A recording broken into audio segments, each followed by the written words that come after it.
Trading the fast lane for a slow local bus, the true soul of the land unfolds. Suddenly, miles before Thanjavur, a massive silhouette cuts through the evening haze. It's the towering Vimana. Welcome back to the Nomad Echoes. If you are new here, we wander, we'll listen, we uncover the echoes of history left behind by those who came before us. Tonight, the evening shadows have brought us to the legendary Brihadisvara Temple, the famous big temple of Thanjavur. Stepping off the bus, we walk into the shadow of a colossal compound wall. The vast rectangular complex is wrapped in massive fortified layers that served very distant real purposes. As you cross under the grand arched gates, the stone immediately begins to speak. Look closely at these walls. They are alive with intricately sculptured statues, deities, guardians, and celestial beings frozen in stone, yet captured in such dynamic postures that they look as if they are whispering secrets, sharing a sacred legends, and speaking to one another across the archways. You aren't just entering a temple, you are stepping into a living stone dialogue. To truly appreciate this space, we have to look at the historical timeline. Turn the clock back to the year 1002 AD. The great Chola Emperor Raja Raja I ordered the construction of a monument that would reflect both his immense imperial power and his deep spiritual devotion to Lord Shiva. Remarkably, it took just 7 years of intense, highly coordinated labor. Consecrated in 1010 AD, the temple became the beating heart of the Chola Empire. But Raja Raja Chola was also a master archivist. He didn't just build a place of worship, he created a permanent historical document. The temple grounds unfold within a massive compound wall, a grand boundary where earthly defense meets sublime devotion. The outermost walls are heavily fortified, complete with gun slots and a moat, were reinforced by subsequent rulers and French forces to serve as a garrison and a royal treasury. Because the temple held a staggering amounts of royal wealth, these outer walls stood as a fortress to protect the state's assets during the times of siege. In sharp contrast, the innermost wall is lined with malika, a continuous pillared veranda, housing 360 sacred Shivalingams and shrines for the Myanmar saints, offering a sheltered path for the crowds to circumambulate beneath the blazing South Indian sun. Guarding the threshold are the fierce giant Dwarapalas, whose terrifying expressions and warning gestures command seekers to cast away worldly ego before entering the pure inner sanctum. Leaning casually on python-wrapped clubs, their massive scale reflects the boundless magnitude of the divine might. On the left, a tiny relief depicts a python swallowing an elephant, while the guard effortlessly crushes the serpent underfoot. A stark symbolic reminder that if the gatekeeper is this powerful, the cosmic lord within is truly absolute. If you look along the base of the prakaram, the long outer corridors, you will see thousands of lines of beautifully preserved Tamil Grantha script. It's an open library. The inscriptions detail the names of architects, dancers, musicians, and even the exact weight of the gold, silver, and jewels donated to the deity. It's a completely transparent, unbroken record of an ancient civilizations. As a student of the physical world, what truly stops you in your tracks is the sheer engineering genius behind this structure. The massive Vimana stands 216 feet tall and is built using more than 130,000 tons of solid granite. Defying local geography, there is no granite quarry or mountain within a 60-kilometer radius, making transport a legendary logistical feat.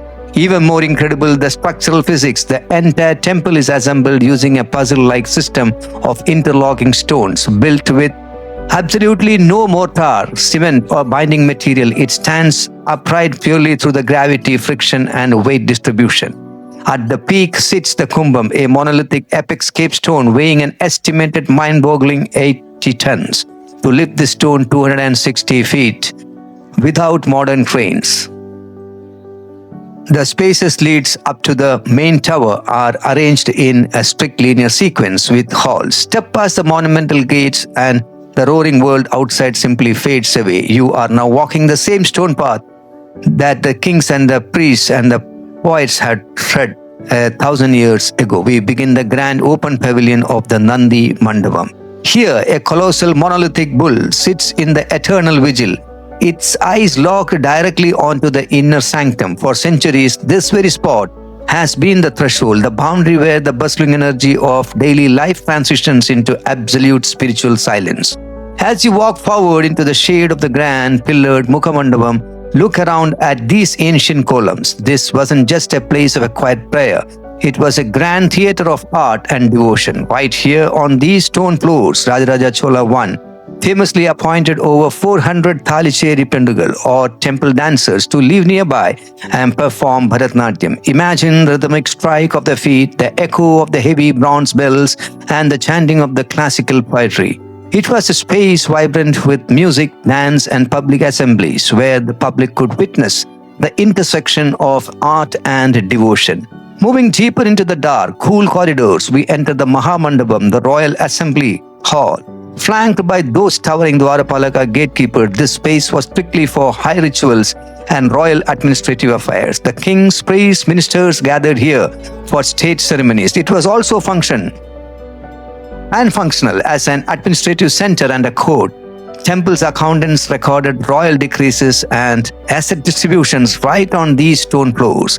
Hidden behind these walls lies secretive two-story ambulatory passages covered in brilliant Chola frescoes depicting court life myths and 108 sacred karanas or dance poses from the Natya Shastra. This acted as an architectural textbook, locking the divine grammar of classical dance into stone forever. Locked away from the common eye, protected by time and iron, the soul of an empire still breathes in this silent sacred core. Now the air grows thick with the scent of burning camphor, fresh oil lamps, and intense devotion. We approach the Garbhagriha, the dark, silent inner sanctum. Today, the heavy gates protect these sacred, priceless ancient idols. Peering through the iron bars into the flickering lamplight, a profound, divine, heavy feeling takes over.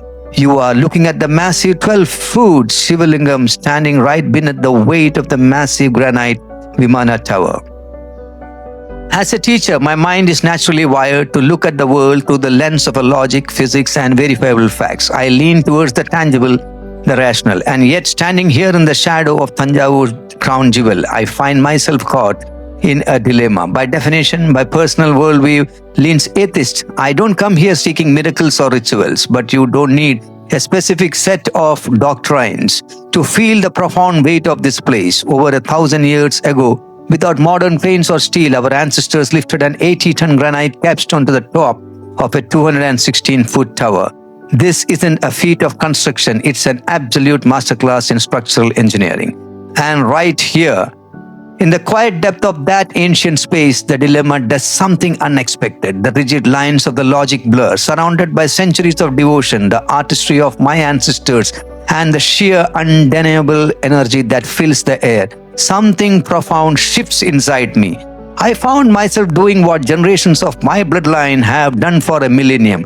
I paused. I closed my eyes, connected with the silence, and I prayed in my own way. I reached out to that timeless energy, folded my hands, and bowed my head in absolute unconditional respect. In that moment of quiet surrender, the boundaries between the rational and the spiritual simply vanished.